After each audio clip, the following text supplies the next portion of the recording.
محترم ناظرین، السلام علیکم ورحمۃ اللہ وبرکاتہ۔ ابتدائی عربی کے تیسرے سبق میں آپ کا خیر مقدم ہے۔ اس سبق میں آج ہم سیکھیں گے کچھ نئی چیزیں، نئی باتیں، نئے الفاظ اور نئے جملے۔ ایک حدیث ہے جس کا مطلب ہے کہ تم میں سب سے بہترین وہ لوگ ہیں جو قرآن سیکھیں اور دوسروں کو سکھائیں۔ خیرکم من تعلم القرآن وعلمہ۔ اس حدیث کا صرف یہ مطلب نہیں ہے کہ قرآن کی تلاوت سیکھی جائے اور اس کی تلاوت دوسروں کو سکھائی جائے، بلکہ یہ چیز بھی شامل ہے کہ قرآن کی زبان سیکھی جائے اور قرآن کی زبان دوسروں کو سکھائی جائے۔ اسی طریقے سے قرآن کا مطلب سمجھا جائے اور اس کا مطلب دوسرے لوگوں کو سمجھایا جائے۔ تو بلا شبہ ہم اور آپ قرآن کی زبان سیکھ رہے ہیں اور دوسروں کو سکھانے کی کوشش کر رہے ہیں، تو یقیناً ہم اس حدیث کی خوشخبری میں شامل ہیں کہ آپ اس خوشخبری کے، اس بشارت کے مستحق ہیں۔ آئیے اب تیسرے سبق کو ہم شروع کرتے ہیں۔ آج کے اس سبق کا نام اللہ الخالق ہے۔ اللہ الخالق، اس کا مطلب ہے پیدا کرنے والا اللہ۔ اللہ الخالق، پیدا کرنے والا اللہ۔ اب اس میں کچھ نئے الفاظ آئیں گے، نئے جملے آئیں گے، کچھ نئی ترکیبیں آئیں گی جو بہت مشکل بھی نہیں ہیں، آسان ہیں۔ تھوڑی سی توجہ آپ کی چاہیے اور یہ سبق بھی پچھلے اسباق کی طرح انشاءاللہ آسانی کے ساتھ سمجھ میں آ جائے گا۔ دیکھتے ہیں۔ اللہ الخالق، اللہ خالق، پیدا کرنے والا اللہ۔ اللہ خلقنا، اللہ نے ہمیں پیدا کیا۔ اللہ خلقنا، اللہ نے ہمیں پیدا کیا۔ تو ایک لفظ اللہ ہے جس کا معنی آپ کو اچھی طرح سے معلوم ہے۔ ایک نیا لفظ آیا یہاں پر، خلق۔ اب یہ خلق فعل ہے، ورب ہے، پاسٹ ٹینس میں ہے، صیغہ ماضی ہے، فعل ماضی ہے، ماضی کا صیغہ ہے۔ یہ فعل ماضی کا مطلب ہوتا ہے وہ کام جو ماضی میں ہو چکا ہو، اس کو فعل ماضی کہتے ہیں، پاسٹ ٹینس کہتے ہیں۔ خلق کا لفظی معنی ہوگا اس نے پیدا کیا۔ نہ، آگے خلق کے ساتھ ساتھ نہ جڑا ہوا ہے، اس کا مطلب ہے ہمیں۔ اللہ خلقنا، اللہ نے ہمیں پیدا کیا۔ وَخَلَقَ كُلَّ النَّاسِ، اب یہاں پھر سے دو نئے الفاظ آ رہے ہیں۔ خلق کا معنی ابھی آپ نے معلوم کر لیا۔ دوسرا لفظ ہے کلن، اور تیسرا لفظ الناس۔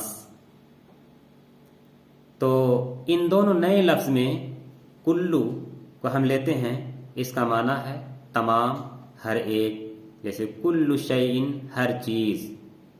کل الناس کا معنی ہوا تمام لوگ، ہر انسان۔ کل الناس، تمام لوگ۔ الناس کا معنی لوگ، الناس لوگ، پیپل۔ وَخَلَقَ كُلَّ النَّاسِ، اور تمام لوگوں کو پیدا کیا۔ اللہ خلق الارض، اللہ نے زمین پیدا کی۔ الارض کا معنی زمین۔ اللہ کا معنی بھی پتا ہے، خلق کا معنی بھی معلوم ہو گیا۔ اب نیا لفظ اس جملے میں بھی آیا، الارض۔ اللہ خلق الارض، اللہ نے زمین پیدا کی۔ اللہ خلق السماء، اللہ خلق السماء، اللہ نے آسمان کو پیدا کیا۔ اب السماء کا معنی آپ کو خود ہی معلوم ہو گیا، آسمان۔ اللہ خلق السماء، اللہ نے آسمان کو پیدا کیا۔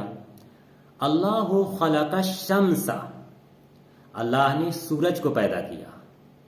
اللہ خلق الشمس، اللہ نے سورج کو پیدا کیا۔ الشمس، سورج۔ اسی طریقے سے آگے چلتے ہیں. اللہ خلق الشجرہ، اللہ خلق الشجرہ، اس جملے میں بھی ایک نیا لفظ آیا ہے اور وہ ہے الشجر. شجرن کا معنی ہوتا ہے درخت، ٹری، درخت. اللہ خلق الشجرہ، اللہ نے درخت کو پیدا کیا. اللہ خلق البحر، بحر کا معنی ہوتا ہے سمندر. اللہ خلق البحر، اللہ نے سمندر کو پیدا کیا. البحر سمندر. اگلا جملہ اللہ خلق الانسان، اللہ خلق الانسان، اللہ نے انسان کو پیدا کیا. اللہ خلق الماء، اللہ خلق الماء، اللہ نے پانی پیدا کیا. یہاں پر نیا لفظ الماء ہے، معن کا معنی پانی ہوتا ہے. اگلا جملہ ہے اللہ خلق الملائکہ، اللہ خلق الملائکہ، اللہ نے فرشتوں کو پیدا کیا. ملکن کی جمع ملائکۃ، فرشتہ. اللہ خلق الملائکہ، اللہ نے فرشتوں کو پیدا کیا. اگلا جملہ ہے اللہ خلق السمک، اللہ خلق السمک، اللہ نے مچھلی کو پیدا کیا. سمکن نیا لفظ ہے، اس کا معنی ہے مچھلی، سمکن.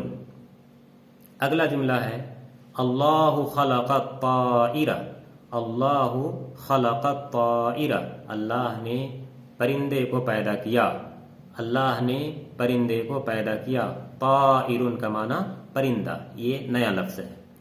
اسی طرح سے اگلا جملہ ہے اللہ خلق الزہرۃ، اللہ خلق الزہرۃ، اللہ نے پھول کو پیدا کیا. زہرۃ کا معنی پھول ہوتا ہے، یہ نیا لفظ ہے. عزیز طلبہ و طالبات اور محترم ناظرین کرام، دیکھا آپ نے کہ صرف دو لفظ کا اس میں زیادہ استعمال کیا گیا ہے. ایک لفظ اللہ اور دوسرا اس کے ساتھ خلق فعل کو جوڑا گیا ہے. اور ان دونوں الفاظ کے ذریعے سے بہت سارے جملے بنا لیے گئے. اس سبق میں ان دونوں الفاظ کا مرکزی کردار ہے. اب ان دونوں الفاظ کا استعمال کرتے ہوئے بہت سارے جملے بنائے جا سکتے ہیں. بس آپ کو ان چیزوں کے نام معلوم ہونے چاہیے جنہیں اللہ نے بنائی ہے، جن چیزوں کا اللہ نے پیدا کیا ہے. جیسے مثال کے طور پر قمر، کوکب، جبل، یہ سارے عربی الفاظ ہیں، قرآن کریم میں استعمال ہوئے ہیں، بار بار استعمال ہوئے ہیں. قمرن کا معنی ہوتا ہے چاند، کوکبن کا معنی ستارہ، جبل کا معنی پہاڑ. اب ان کو بھی آبجیکٹ بنائیں گے. اللہ کے بعد خلق فعل کا استعمال کریں گے، اس کے بعد ان الفاظ کو آگے جوڑ دیں گے آبجیکٹ بنا کر، مفعول بہ بنا کر. دیکھیں اللہ خلق القمر، اللہ نے چاند کو پیدا کیا. اللہ خلق الکوکب، اللہ نے ستارے کو پیدا کیا. اللہ خلق الجبل، اللہ نے پہاڑ کو پیدا کیا. عزیز طلبہ و طالبات، آپ بڑے خوش قسمت ہیں کہ آپ قرآن کریم کی زبان سیکھ رہے ہیں. آپ سے گزارش یہ ہے کہ آپ جس طرح سے قرآن کی زبان سیکھ رہے ہیں، ایک حق ادا ہو رہا ہے. دوسرا حق یہ ہے کہ اس زبان کو دوسروں تک پہنچائیں. زیادہ سے زیادہ لوگوں تک عربی زبان کو پہنچائیں ان ویڈیوز کے ذریعے سے. صدقہ جاریہ کے طور پر اس کام کو کریں. قرآن کی زبان، اللہ کی پسندیدہ زبان، اہل جنت کی زبان کو پھیلانے میں آپ اپنا حصہ دیں اور ان خوش قسمت لوگوں میں شامل ہو جائیں جنہیں اللہ تعالیٰ نے اپنے دین کی، اپنی قرآن کی خدمت کے لیے پسند کر لیا ہے. اسی لیے آج میں نے سب سے پہلے وہ حدیث پڑھی تھی کہ خیرکم من تعلم القرآن وعلمہ، کہ تم میں سب سے بہترین وہ ہے جو قرآن کو خود سیکھے اور دوسروں کو سکھلائے۔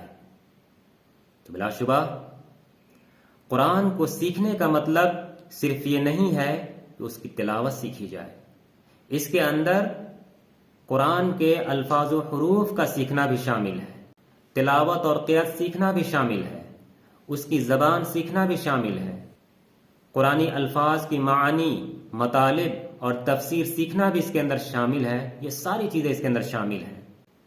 لہٰذا آپ زیادہ سے زیادہ ان ویڈیوز کو دیکھیں، زیادہ سے زیادہ اس کو پھیلائیں اور اس حدیث کا مصداق بنیں کہ من دل علی خیر فہو کفاعلہ، جو شخص کسی کو کسی خیر کا پتہ بتاتا ہے، کسی بھلائی کی رہنمائی کرتا ہے، تو وہ شخص ایسا ہی ہے جیسے کہ اس بھلائی کو، اس خیر کو خود اس نے کیا ہو۔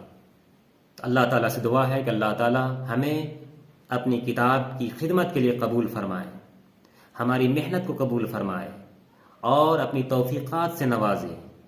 آمین۔ السلام علیکم ورحمۃ اللہ وبرکاتہ۔